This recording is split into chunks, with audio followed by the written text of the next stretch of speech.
licenciado Pedro Faustino Tello García.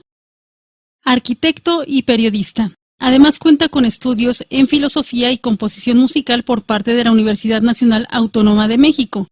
También es locutor certificado y miembro de la Asociación Nacional de Locutores de México. Como arquitecto, se ha desempeñado como coordinador de especialidad técnica en Pemex y como consultor y asesor de destacadas empresas como Grupo ICA, Carso y distintas áreas del gobierno como la Secretaría de Comunicaciones y Transportes, Gobierno de la Ciudad de México, SEDATU, Comisión Nacional de Deporte, Comisión Federal de Electricidad, entre otras. Actualmente es líder de proyecto de la Alianza FIDEM en la Universidad Nacional Autónoma de México. En los medios de comunicación, desde 1992, ha colaborado como especialista en temas de seguridad, arquitectura, estética, música, arte y filosofía en diversos medios de comunicación, como Radio Red, Estéreo Joya, Imer, Radio Educación, Opus 94, Radio Tribuna en Puebla, SICOM FM en Puebla y Televisa Puebla.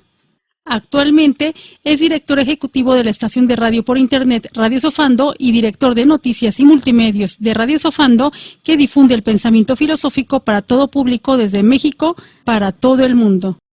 En enero de 2016, por esta labor le fue otorgado un doctorado honoris causa por parte de la Universidad Instituto Americano Cultural. Cabe señalar que también ha impartido numerosos talleres y conferencias en los ámbitos de la ingeniería, las humanidades y los medios de comunicación, siendo la más reciente la videoconferencia impartida por el Cuarto Foro sobre la Paz en Colombia de la Universidad de Cauca, la máxima casa de estudios en Colombia sobre la posibilidad de la paz en Colombia y en el mundo. Además de haber participado en videoconferencias en la Universidad Complutense de Madrid sobre la radio filosófica y en la Universidad de San Marcos, en Perú. Además, como periodista, es colaborador asiduo con artículos sobre política internacional para las revistas Cúspide y El Liberal Metropolitano. Pues muy buenas tardes para México y América Latina, muy buenas noches para los que nos están acompañando desde Europa y Asia. Y bueno, les doy la bienvenida a este primer Congreso Virtual Internacional de Radio Sofando, lo que aporta la filosofía en este mundo del 2021. Mi nombre es Pedro Tello y en particular yo voy a desarrollar el tema del periodismo filosófico. Les voy a platicar para eso, voy a compartir una serie de diapositivas para platicar eso, apoyar sobre todo la plática. Y pues vamos a comenzar por el tema del periodismo filosófico y sobre todo pues hay que entender que en primera instancia podrían parecer unas actividades incompatibles el periodismo y la filosofía, podría parecer que no tienen nada que ver en primera instancia, pero si nosotros hacemos un breve recuento de filósofos que han hablado sobre el tema del periodismo y de la filosofía, nos vamos a encontrar autores como Nietzsche, que él vivió entre 1844 y 1900, que hablaba sobre todo de Antonio Gramsci, que vivió en 1891 y 1937, y Gramsci pues también desarrolló una serie de escritos pues a través del periodismo. Otro de ellos fue José Ortega y Gasset, de 1833 a 1955, y Ortega y Gasset, pues bueno, su familia tenía un periódico, en fin, él participó en el periódico, también sus hijos. Y otros de ellos tenemos el caso de México, Antonio Caso, 1883 a 1946, que desde luego todo su movimiento del Ateneo de la Juventud lo apoyó con publicaciones de prensa. Y bueno, tenemos que mencionar desde luego a Jean-Paul Sartre, de 1905 a 1980. Jean-Paul Sartre tuvo su propio periódico, y Albert Camus, de 1913 a 1960, desde luego él fue de los que ya incursionaron en la prensa, pues concretamente hasta con un pequeño texto que fue censurado en su momento de Albert Camus, que hablaba sobre la libertad de prensa, precisamente. Y otros de los que encontramos es Michel Foucault, de 1926 a 1984, Mario Bunge, de 1919 al 2020. De hecho, pues es muy reciente el fallecimiento de Mario Bunge.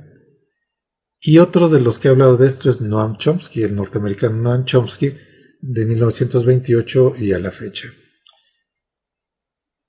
Y bueno, básicamente esto es por citar algunos de los filósofos que han tenido relación con la prensa y con los medios de comunicación. Ahora bien, vamos a tocar desde mi punto de vista, creo que pudiéramos dividir en tres posturas básicamente la relación que ha habido entre la filosofía o los filósofos y el periodismo. La primera podemos considerar que son filósofos que critican el papel de la prensa y su relación con el poder político. Entre ellos podemos encontrar a Nietzsche, Foucault y Noam Chomsky. La otra parte son filósofos que utilizan el poder político de la prensa para tratar de realizar un cambio, desde luego también la política. Esto es considerando el concepto de la prensa como cuarto poder, y entre ellos podemos encontrar a Gramsci, a Sartre y a Camus.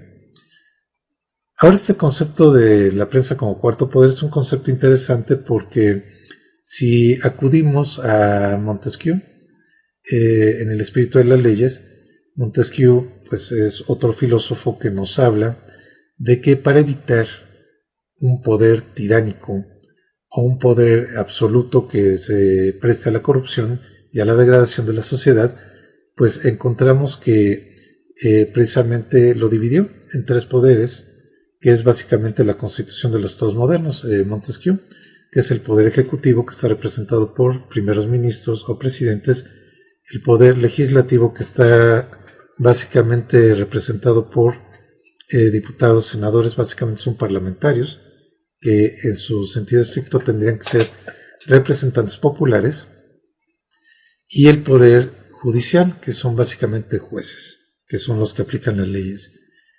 Con ello pensaba Montesquieu que el poder político iba a ser más difícil de corromperse porque ya no iba a radicar en una sola persona.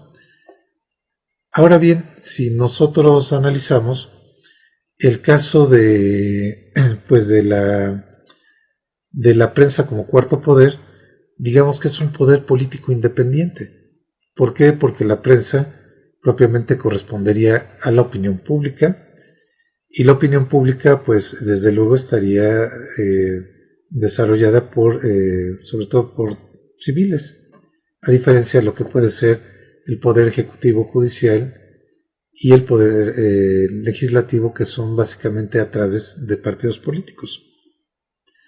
Entonces, precisamente cuando los estados están muy controlados, vamos a pensar que puede haber un poder absoluto que tenga legisladores a modo, jueces a modo. El único contrapeso real del poder se vuelve la prensa, ese cuarto poder. Por eso podemos entender que Antonio Gramsci, Sartre y Camus hayan sido personas que hayan elegido esa opción para poder realizar un cambio real. Ahora bien, encontramos otro tipo de ejercicio de la filosofía con la prensa, y es la difusión de las ideas filosóficas a través de la prensa. Es el caso de Ortega y Gasset y de Antonio Caso. El caso de Antonio Caso, pues él utilizó esto sobre todo para difundir nuevas ideas en el Ateneo de la Juventud, y que bueno, al final de cuentas el Ateneo de la Juventud fue truncado por intereses políticos en México a través de la Revolución Mexicana, pero bueno, es una historia aparte. Entonces, si nosotros percibimos la cuestión es primero la crítica que hace la filosofía al papel de la prensa. Eso es fundamental. Nietzsche, Foucault y Chomsky. Ahora bien, si nosotros atendemos a una parte que publicó Nietzsche en su texto Schopenhauer como educador, ahí hay una partecita que es muy ilustrativa de esta, se las voy a citar textualmente. Dice, pues el que tiene el furor philosophicus en el cuerpo ya no tendrá en ningún modo tiempo para el furor politicus, y se guardará sabiamente de leer los periódicos cada día, y más todavía de servir a un partido político. aquí está relacionando en este pequeño pasaje del libro de Schopenhauer, de Nietzsche, Schopenhauer como educador, nos está diciendo que básicamente los periódicos respaldan al poder político. Por ello dice que alguien que pretende hacer filosofía debe estar separado de esto. Por ello dice Nietzsche que bueno, que el filósofo no debe de militar en un partido político y mucho menos contaminarse con la propaganda política que traiga un diario o la prensa. Ahora bien, si nosotros atendemos a lo que dijo Michel Foucault en su libro Vigilar y Castigar, en un pequeño pasaje dice, hablando de las maniobras de grupos fácticos de poder en la sociedad, decía Michel Foucault, dice, a esto se agregaba una larga maniobra para imponer al concepto que se tenía de los delincuentes de un enfoque bien determinado, presentar a los delincuentes como muy cercanos, presentes por doquier y por doquier temibles. Esa es la función de la gacetilla que invade una parte de la prensa y que comienza entonces a tener sus periódicos propios. En este pasaje lo que señala Michel Foucault es que podemos encontrar que hay grupos criminales que tratan de lavar su imagen a través de la prensa y lo logran. Precisamente esto es lo que habla en su libro de Vigilar y Castigar, Michel Foucault. Entonces, habría que entender que muchas veces no todos los medios de información son imparciales, primero. Segundo, no todos ellos van a tener un manejo objetivo de la información. Entonces, por esta situación, decía Michel Foucault que cuando hay algunos medios hechos a modo por los grupos criminales para lavar su propia imagen, pues vamos, esa es una aseveración muy fuerte y que creo que puede operar en muchos sectores. Pero vamos, aquí más adelante en el libro de Vigilar y Castigar, adelante de esa cita, lo que dice Michel Foucault es que los medios que son del Estado a veces ocupan toda esta situación de estar informando continuamente a la nota roja para justificar por qué debe de haber un Estado policíaco. Y ese Estado policíaco, asevera Foucault, que no es para cuidar al ciudadano, sino más bien es para controlar a la población. Pero yo me quedaría con la parte únicamente de ver el papel de la prensa en ese lavado de imagen de los delincuentes y en esa justificación de los estados de medios de control. Eso lo dice, nuevamente les comento, Michel Foucault en su libro Vigilar y Castigar. Entonces es una crítica muy seria a la labor del periodista. Ahora voy a citar un texto, es un artículo muy breve de Mario Bunge en un blog que escribe Periodismo y Filosofía del grupo Bunge, y les cito este artículo de Mario Bunge. Dice: el célebre lingüista norteamericano Noam Chomsky ha estado fustigando a la prensa de su país, acusándola de fabricar la opinión pública a base de ocultar crímenes políticos diversos. Sin duda, algunas de sus denuncias son verdaderas, pero ¿cuál es la principal fuente de información, sino la misma prensa que ataca? Esa es una pregunta que se hace Mario Bunge con respecto de la labor de Noam Chomsky, y efectivamente Noam Chomsky ha tenido una labor crítica muy severa hacia la prensa norteamericana, pero la fuente de información es la misma información que publica la prensa. Entonces, de entrada, lo que se pregunta Mario Bunge, bueno, no puede estar ya dirigida la información, no puede estar manejada de una manera tendenciosa, como para que el razonamiento lógico sea a un solo cauce y no a otro. Entonces, de aquí quiero tocar otro autor, un autor que, pues un autor francés, es Jean Baudrillard. Y Jean Baudrillard, que vivió entre 1929 y el año 2007, desarrolló un concepto que, bueno, desde mi punto de vista es muy similar al concepto del mito de la caverna. Y Baudrillard lo que desarrolló fue el concepto de la hiperrealidad. ¿Qué es lo que hablaba este autor francés, Baudrillard, con la hiperrealidad y los medios de comunicación? Él señalaba que la cultura de masa representa un conjunto de signos ritualizados de la cultura, sin un contenido real. Es decir, los rituales estéticos que tenemos, el modelo de belleza, los patrones culturales de tener, poseer bienes, en fin, todos esos son rituales culturales para Baudrillard sin un contenido real, porque realmente eso no es nuestro ser, el acumular cosas, el presentarnos de una forma pues superficial. Y decía Baudrillard que todo ello borra el contenido de las cosas y nos deja en una etapa superficial. Ahora, todo esto, decía Baudrillard, que es un medio de control.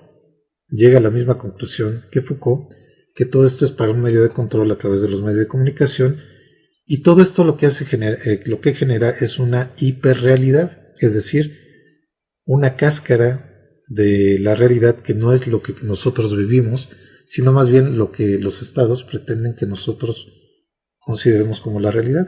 Es decir, muchas veces la información nos mantiene más al tanto de lo que sucede con la entrega de los premios Oscar, con el Mundial de Fútbol, con las Olimpiadas, que es realmente lo que está sucediendo de manera fundamental, por ejemplo, con la cuestión de la carencia de vacunas, ahora que estamos con esto de la pandemia, los índices de pobreza que cada vez crecen más.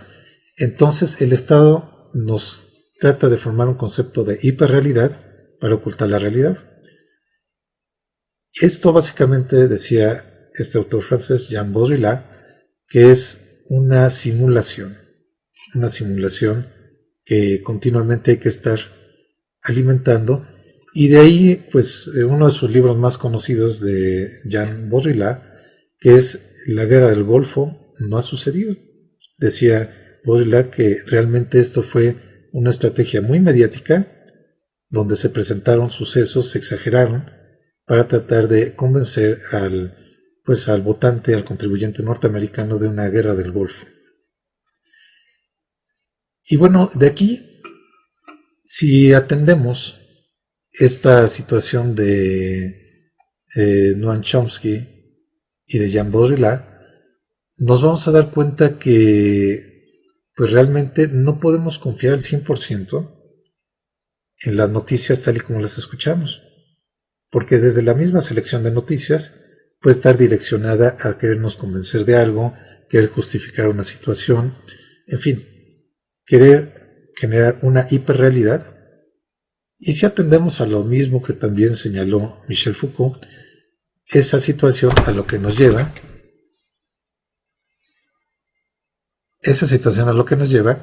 pues sería básicamente a tener una condición de tener una realidad pues ya alterna, hecha a modo para el beneficio de los grupos de poder.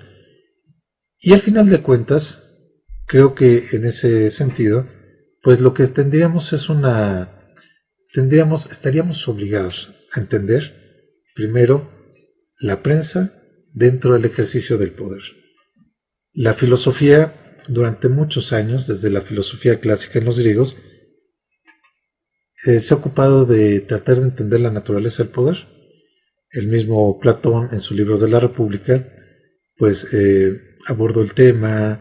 Pitágoras, un filósofo presocrático, no se diga Aristóteles con su Tratado de la Política, y de ahí pues autores medievales como Tomás Moro en la Utopía, y hasta autores más modernos. Entonces, si entendemos la prensa como parte fundamental del ejercicio del poder en los estados, entonces se vuelve una parte fundamental para la filosofía entender la naturaleza de la prensa, y la segunda etapa es proporcionar herramientas para hacer una prensa que no sea direccionada, una prensa que no sea manipulada, una prensa objetiva. Ahora vamos a hablar un poquito de lo que es ese término del cuarto poder. El término del cuarto poder pues también fue mencionado por un filósofo escocés, Thomas Carlyle. Y Thomas Carlyle, pues él refiere a su vez que este término no lo acuñó él, sino fue un parlamentario de la Cámara de los Comunes de 1787. Ese parlamentario fue Edmund Burke.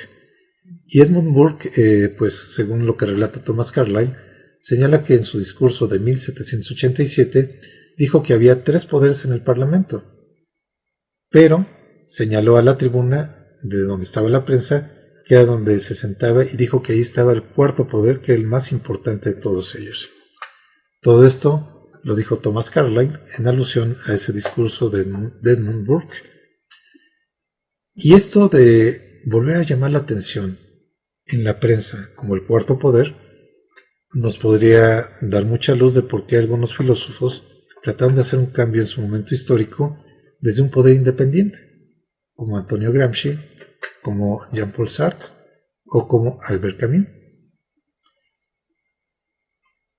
Entonces, pues derivado de todo ello se volvería fundamental entender que la prensa ha tenido un papel importante en la consolidación del poder político de los estados, en su mantenimiento, y que pues a veces los periodistas reproducen todo esto de manera inconsciente. También hay que señalar que hay periodistas que ven en su conciencia y hay periodistas que no lo hacen, pero al momento de no tener una educación que tenga herramientas filosóficas, a veces reproducen información, reproducen esquemas.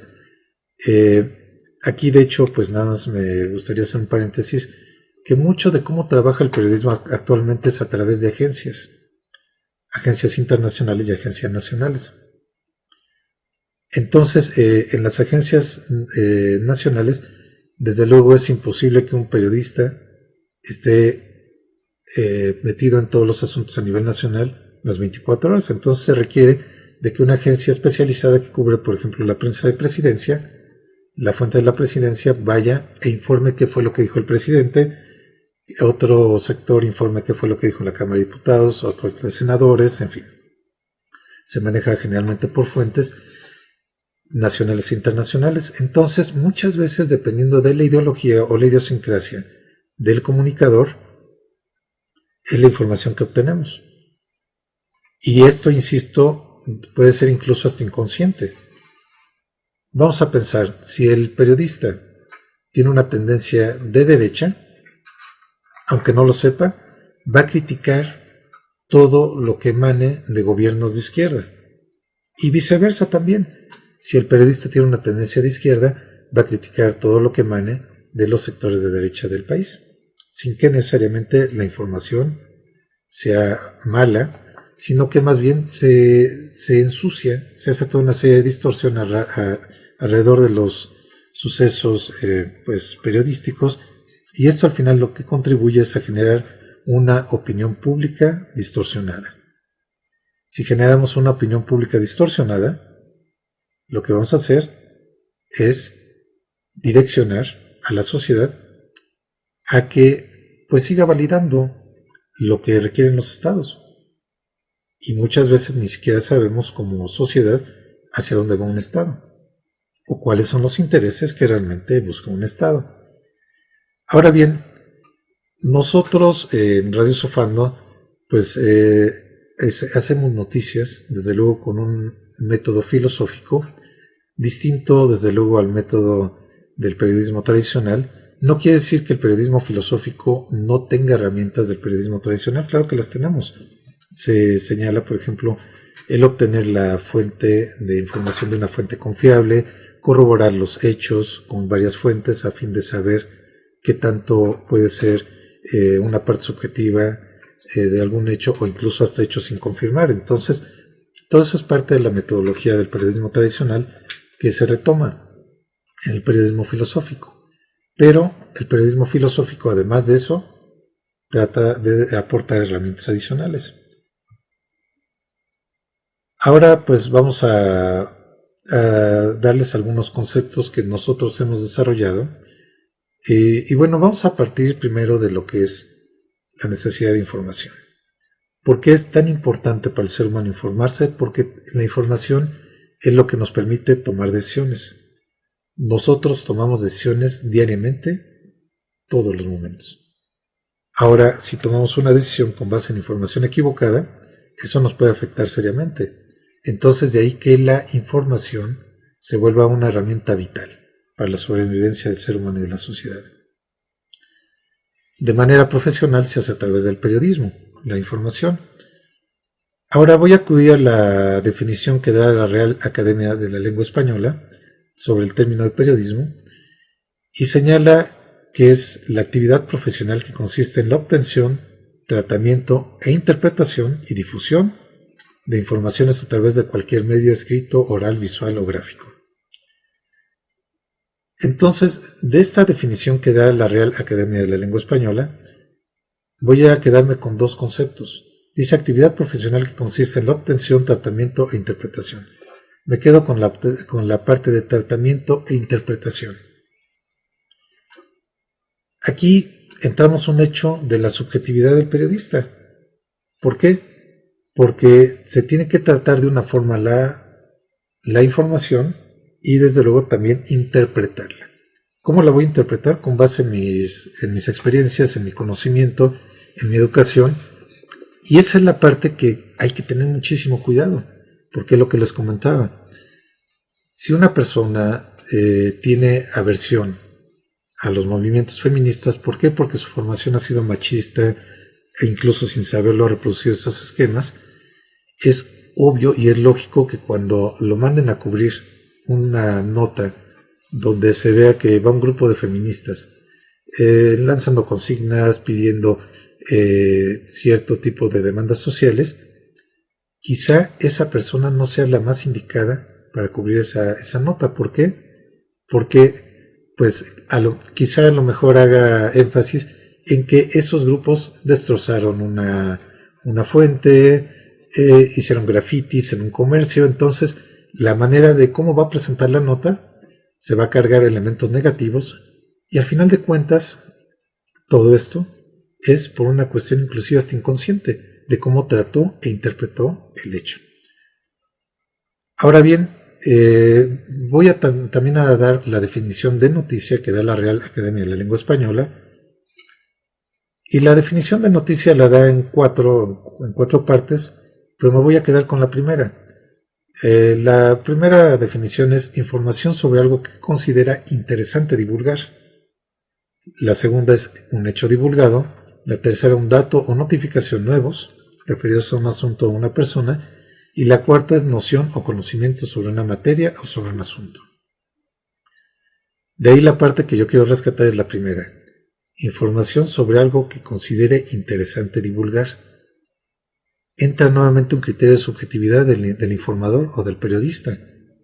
Si un periodista considera que no es importante dar la nota de que está subiendo la delincuencia, y por el contrario dice, es que a mí me parece mucho más interesante pues sacar todo lo que dice el presidente, así sea un absurdo, yo voy a cubrir la fuente presidencial y no me voy a meter en otro tipo de notas, porque es lo que considera interesante divulgar el periodista o incluso hasta el mismo medio. Entonces de ahí nos vamos a dar cuenta que existe una suerte de medios periodísticos que se dedican únicamente a la nota roja, porque es lo que consideran interesante divulgar. Se consideran a noticias superficiales, muchas de ellas del espectáculo.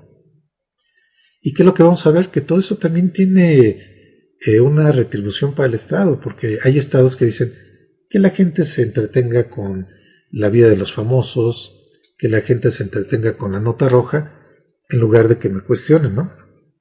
Para ver por qué he tomado tales o cuales decisiones.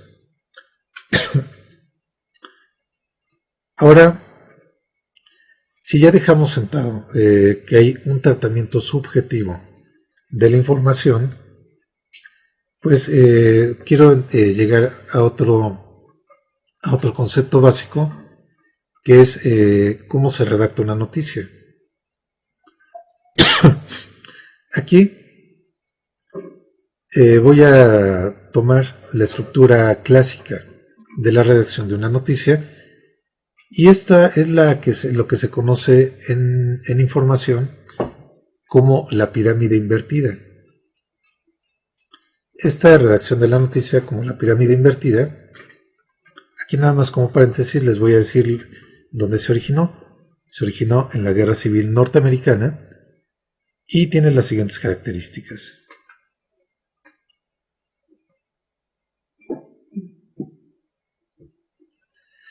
La primera característica es de parte de 6 preguntas, las 6 Ws, estamos hablando del idioma inglés, y básicamente es ¿qué? What, quién, who, cuándo, when, dónde, where, por qué, why y cómo, how.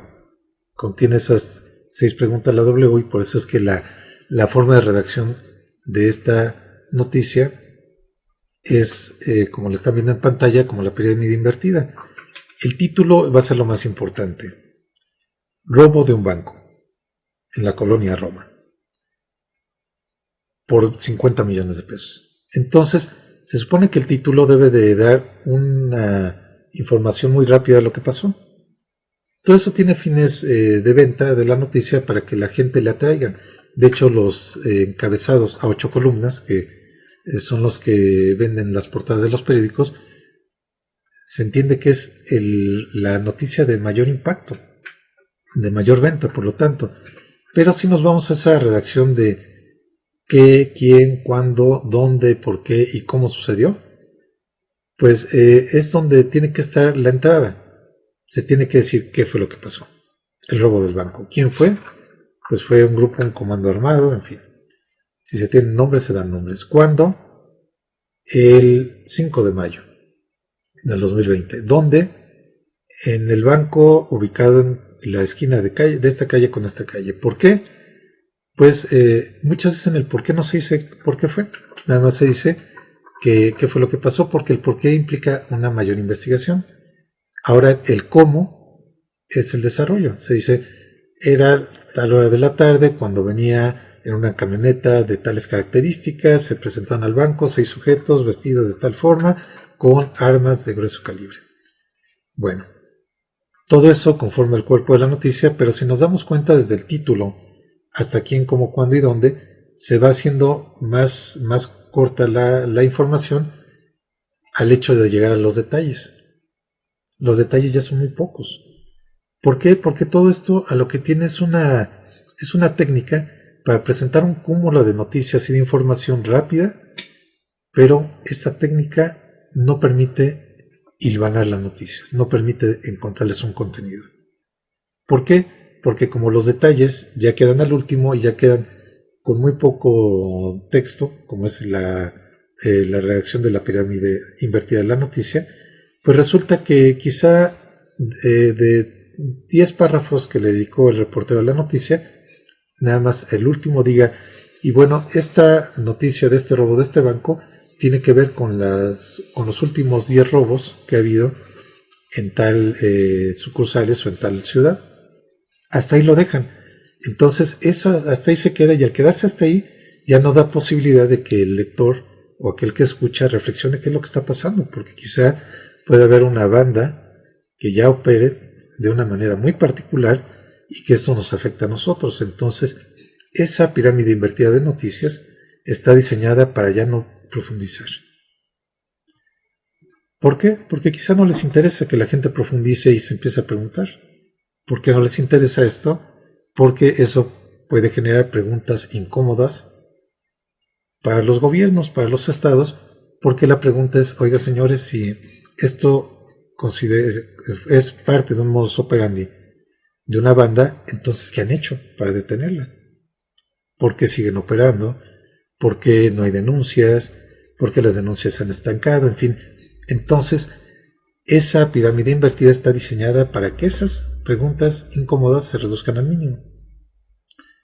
Ahora bien, si nosotros consideramos cuáles son las herramientas que puede aportar la filosofía al desarrollo del periodismo, lo que propiamente nosotros consideramos como un periodismo filosófico, y aquí sí quiero hacer la aclaración, estas herramientas las hemos encontrado en el desarrollo diario de las noticias que hemos hecho en Radio Sufando a través de estos 7 años, ya como estación de radio, y que bueno, las noticias que nosotros damos sí queremos hacer un periodismo filosófico, y por ello no nos quedamos únicamente con la parte del periodismo tradicional, que es lo que les venía mencionando, sino que estamos desarrollando herramientas y que bueno, aquí nada más, si vemos por ejemplo dentro del trabajo que han hecho filósofos previamente, como Mario Bunge, como Noam Chomsky, como Albert Camus, pues muy pocos de ellos han reflexionado sobre herramientas filosóficas que puedan aportar al periodismo. Básicamente les comentaba que la parte ha sido la crítica al periodismo sin aportar mayores herramientas, y la otra situación ha sido filósofos que han hecho artículos de prensa, ya sea para fines políticos o ya sea para fines de difusión de la filosofía. Pero básicamente, cuando menos hasta este momento, no me he encontrado con un método, un procedimiento para hacer periodismo filosófico. Entonces, esto que les voy a hablar es parte del trabajo que hacemos diariamente en las noticias de Radio Sofando, que son noticias de índole filosófico y que son analizadas desde un punto de vista crítico. Entonces, aquí, ¿qué es lo que nosotros encontramos? Primero, hay que encontrar que los periodistas, todos tenemos una postura subjetiva. Entonces, ¿qué es lo que sucede? Que a través de la herramienta de la epistemología que nos da la filosofía, podemos hacernos conscientes de toda esta parte de subjetividad que puede ensuciar, que puede distorsionar nuestras noticias. Voy a enumerarlas primero las herramientas y después vamos a irlas comentando una por una. La siguiente situación es entender los hechos como un todo global y no como sucesos aislados, que es lo que muchas veces nos presenta la prensa. Nos dice, detonaron una bomba en Irak, después nos presenta otra nota donde dice, hubo una inundación en el sureste del país, en México, después subió el índice de la delincuencia en los últimos 3 meses en tantos estados del país. Entonces se presentan las noticias de una manera caótica para no poder generar una situación de entendimiento de toda la realidad. ¿Qué es lo que nosotros pretendemos hacer, o hacemos más bien, en las noticias filosóficas? Es presentar todos los hechos como parte de una misma realidad. ¿Qué herramienta de la filosofía hace esto? La filosofía de la historia. Habría que entender que lo que hoy es historia, ayer fue noticias. Y lo que hoy son noticias, mañana son historia. Entonces, esta parte de la filosofía de la historia que trata de encontrarle un significado a la realidad, es lo que nosotros entendemos como la filosofía de la historia, y si lo aplicamos a los sucesos noticiosos que vienen día con día, pues bueno, de ahí podemos aplicar esta herramienta para presentarlo no de manera caótica, sino de una manera ordenada que nos permita entender qué es lo que está pasando en nuestro país y en los demás países del mundo. Ahora, también aquí existe una cuestión. Para toda esta crítica que hacía Michel Foucault, Jean Baudrillard, también el mismo Nietzsche, de los medios de comunicación que se vuelven medios propagandísticos del Estado para asegurar la propia supervivencia de estados autoritarios, ¿qué es lo que nosotros podemos entender y podemos aplicar? La lógica formal. La lógica formal nos da muchas herramientas y muchos métodos, sobre todo el método de entender las falacias, para poder separar lo que es proselitismo político, lo que es propaganda política de los estados, de la verdadera información.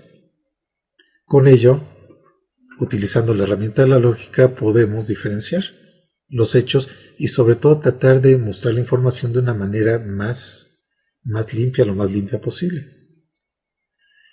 Y el último método que nosotros hemos estado identificando y desarrollando, es sobre todo orientado a las entrevistas, es el método mayéutico socrático. Es un método más basado en preguntas que en respuestas y sobre todo más enfocado a ir profundizando en la información. Entonces, pues vamos a hablar ahora del primer aspecto, el aspecto de la epistemología, y sobre todo si nosotros somos muy conscientes de que lo que aprendimos viene pues desarrollado por toda una herencia cultural de nuestros padres, de nuestro propio país, de nuestra generación, de nuestro propio género, podemos entender que tenemos ya una postura previa para lo que sucede. Es absurdo esa esa idea que se tenía hace muchos años en las noticias, donde se decía, aquí en México había un estilo de noticias donde el informador se le decía, no tienes que demostrar ninguna emoción al momento de redactar una nota, al momento de decirla también. Tienes que decirla sin alterar tus emociones. ¿Por qué? Porque todo ello es una cuestión de imparcialidad. Ahora, si nosotros aplicamos esto en las noticias, podemos decir, el golpe de Estado que se dio en Venezuela por el presidente Juan Guaidó, reconocido por 40 países en el mundo, fue contenido por el ejército bolivariano. Nosotros no estamos dando ninguna emoción al momento de la noticia, pero esa noticia no implica que desde la redacción ya esté siendo de manera tendenciosa para beneficiar a un personaje que llegó al poder sin mediar un procedimiento democrático, ninguna elección. Entonces debemos de entender hacia dónde van los estados, pero también tiene que ver cómo selecciona la información los medios y cómo la tratan. Desde ahí ya muchas veces hay un direccionamiento incluso hasta inconsciente. Ahora peor aún cuando la información pues tiende a ser direccionada por los estados, manejada, manipulada por los estados, es peor aún porque vamos a entender que solamente va a salir a la luz solamente cierta información a diferencia de otra, que precisamente es lo que hablaba Albert Camus en su artículo que fue censurado, que hablaba sobre el periodismo libre. Si no entendemos que hay pues tendencias editoriales, esto propiamente en prensa se le llama tendencias editoriales, pues no podemos entender, no entenderíamos luego entonces por qué las situaciones que pues terminan dándose por válidas muchas informaciones, y podríamos entender que en el caso, por ejemplo, hablando del caso de Juan Guaidó de Venezuela, pues decir que porque lo apoyan 40 países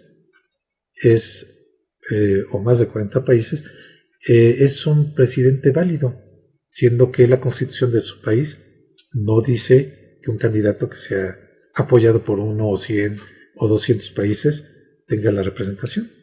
Esto no lo dice la constitución de Venezuela, pero bueno, es un tema aparte.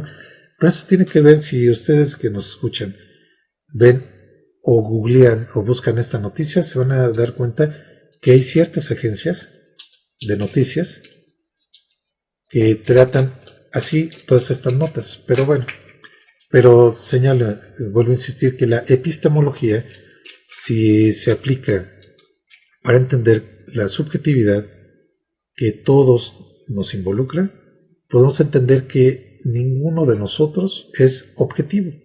Todos filtramos los conocimientos y filtramos la realidad por nuestros sentidos y los interpretamos con nuestra mente, que es lo que pues tiene muchísimos años estudiando la epistemología, y el entenderlo y deconstruir la realidad y volver a generar una realidad nueva, eso lo trata de hacer el filósofo, lo trata, y bueno, sería excelente que lo tratara de hacer el periodista, pero el periodismo filosófico necesitaría entender que hay que deconstruir la realidad como lo hemos venido viendo para informar una realidad lo más cercana a lo que pudiéramos llamar la objetividad.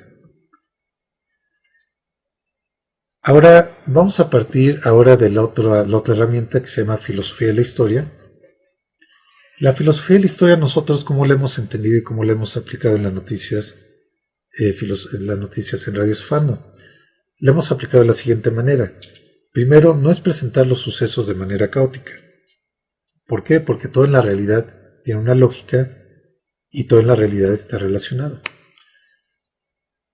Vamos a entender, por ejemplo, por qué hay sucesos naturales que tienen que ver el aumento de los ciclones y huracanes con el tema del calentamiento global. Podrían parecer relaciones arbitrarias, pero no. Si nosotros vemos algunos estudios, entenderíamos cómo el aumento de los fenómenos naturales en su intensidad y en su número tiene que ver con este fenómeno del calentamiento global. Entonces, si empezamos a dar todas estas notas de manera relacionada, aquel que está escuchando las noticias se va a empezar a formar un concepto de lo que está sucediendo realmente, y no simplemente llegar a pensar que todo esto puede ser el producto de un castigo divino, porque cuando vemos las noticias de manera desordenada, decimos, es que surgió un virus en tal lugar, ya se enfermó toda la población de todo el país, de todos los países del mundo, entonces decimos, bueno, es que ya se enfermó la gente, están aumentando los ciclones, están aumentando los tornados,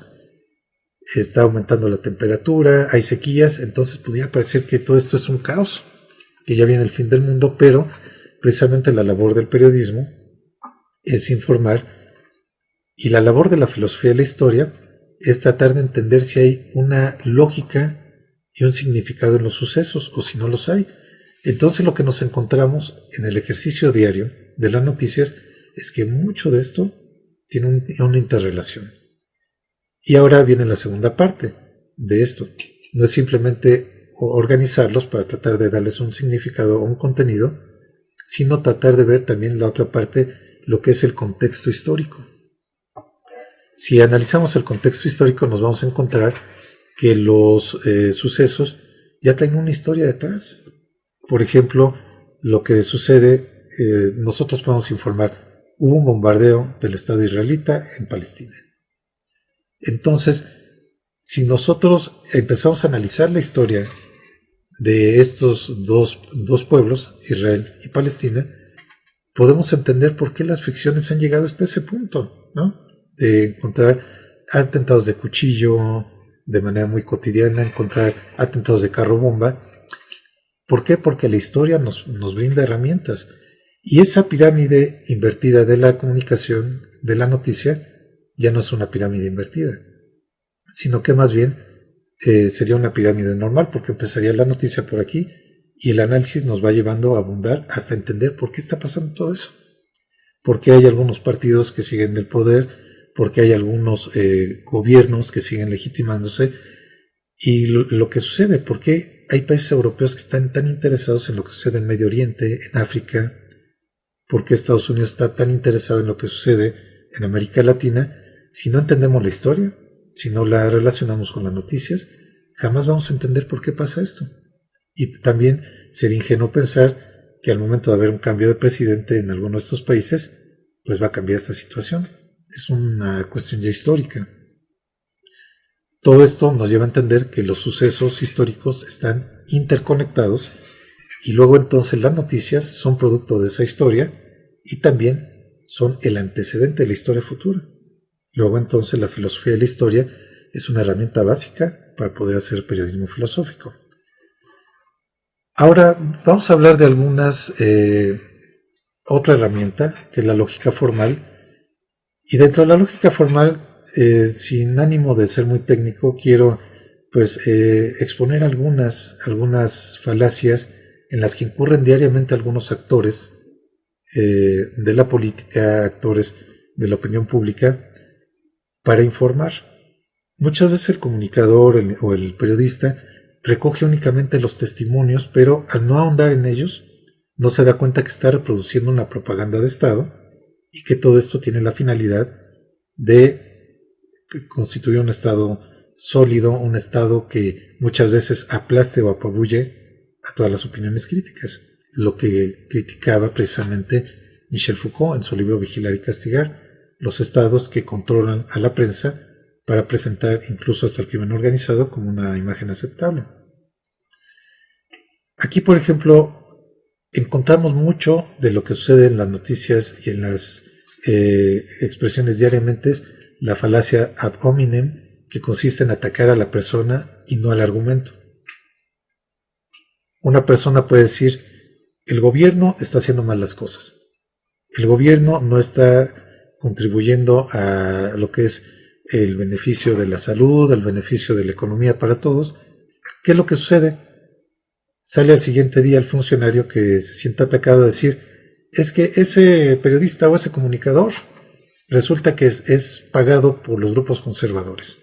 Y ya, con eso jamás dijo si está subiendo o bajando la economía, jamás dijo qué está pasando con la salud en el país, sino que se fue a atacar a la persona. Eso es una falacia ad hominem.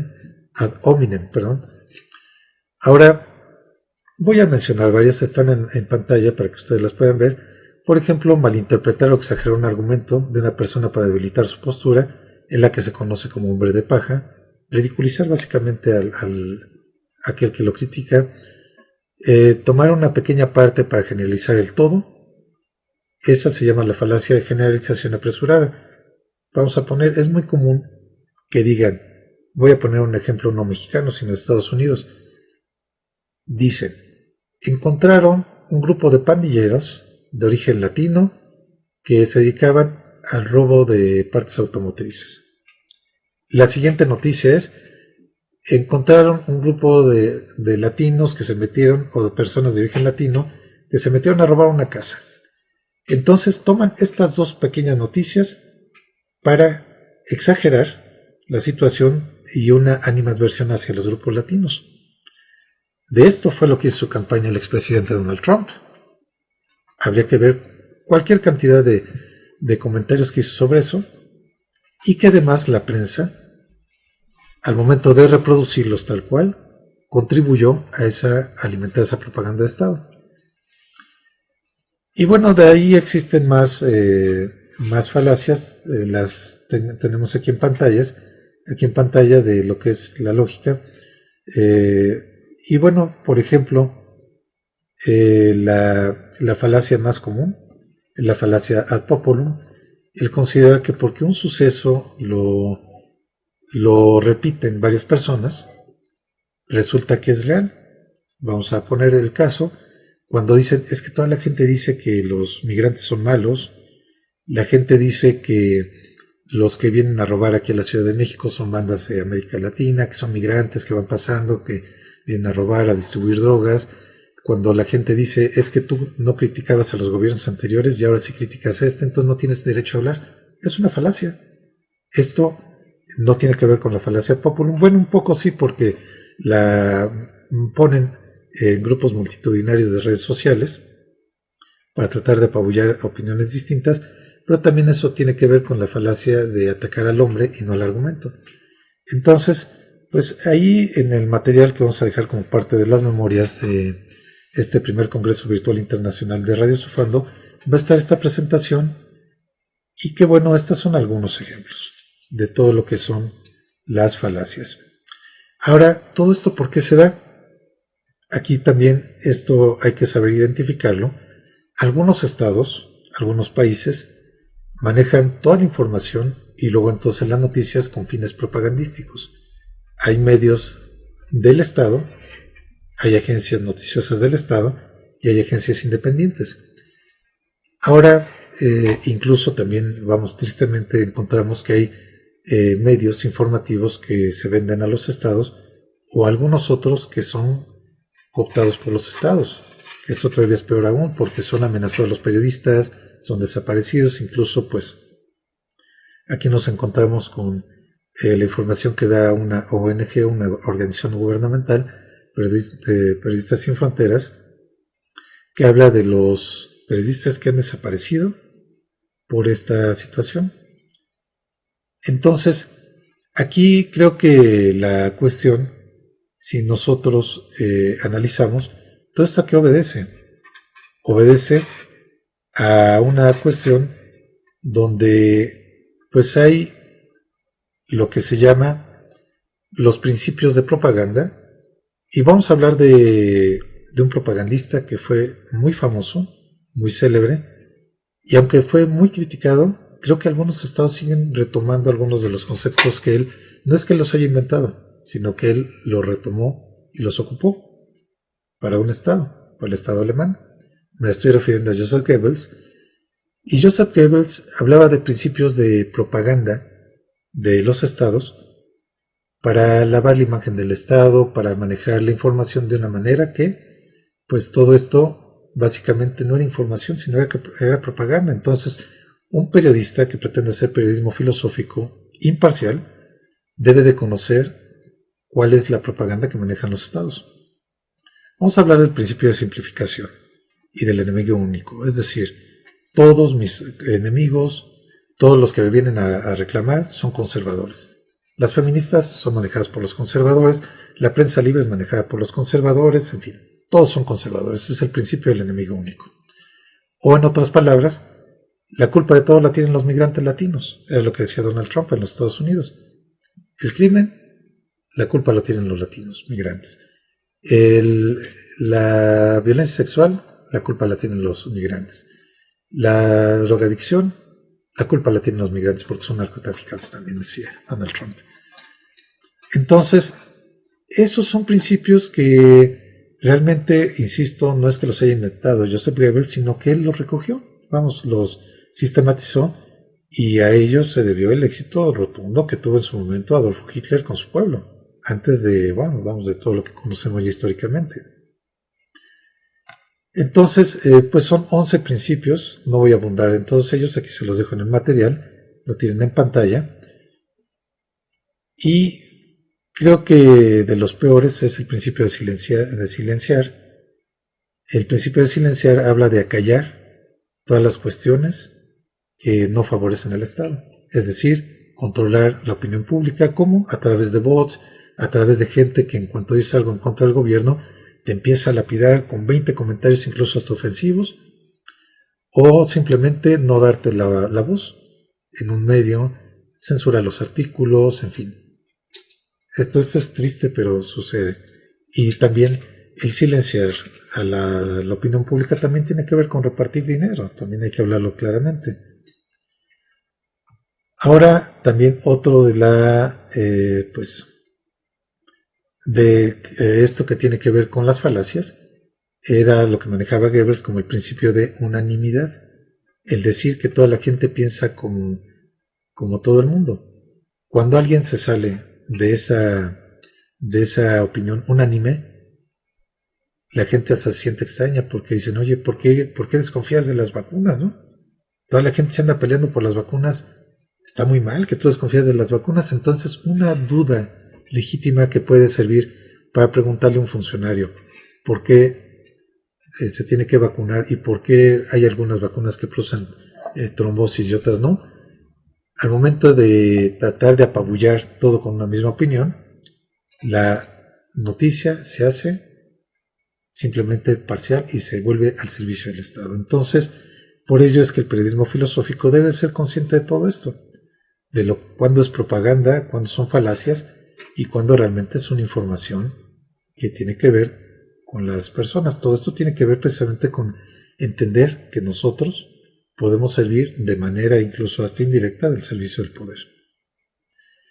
Ahora voy a hablar del último método, que es el método mayéutico, socrático. Este método, pues desde luego lo podemos ver perfectamente bien desarrollado en los diálogos de Platón, y simplemente lo que es una serie de preguntas y respuestas. Sobre todo el método mayéutico, que fue desarrollado por Platón y Sócrates, ¿de qué era de lo que partía? De que básicamente no sabía nada más que preguntar muy bien. Entonces, ¿todo esto en qué consiste? Debemos de tener en cuenta como periodistas que muchas veces los funcionarios son personas que nos quieren convencer de cosas que no son reales. Esto que decía Jean Baudrillard, de una hiperrealidad que no existe. Por ejemplo, una guerra que nunca existió. Entonces el periodista es obvio que cuando hace preguntas, el funcionario no le va a contestar lo que le está preguntando. Entonces, ¿en qué consiste el método mayéutico? Ir preguntando cada vez con mayor profundidad. Desde luego también aquí entran las herramientas de la lógica formal para tener en cuenta cuando nos están diciendo una mentira, una falacia, en fin, tratar de preguntar, todo esto de una manera clara, precisamente, y esto hay que también saber, desde luego, qué es lo que estamos preguntando, porque tampoco se puede llegar a preguntar de manera arbitraria cualquier cosa. Hay que entender que también sobre todo políticos que están metidos en cuestiones no muy claras, van a evadir las preguntas. Y lo que van a hacer es dar muy poco tiempo. Entonces las preguntas tienen que ser muy concretas, tiene que ir a la atención. Si ya sabemos las 6 Ws de la noticia tradicional, quién, cómo, cuándo y dónde, habría que preguntar en el por qué. Señor secretario de Medio Ambiente, ¿por qué están permitiendo que se permitan pesticidas que están prohibidos en otras partes del mundo y que son cancerígenos? ¿Por qué se permiten en México? ¿No? ¿Por qué?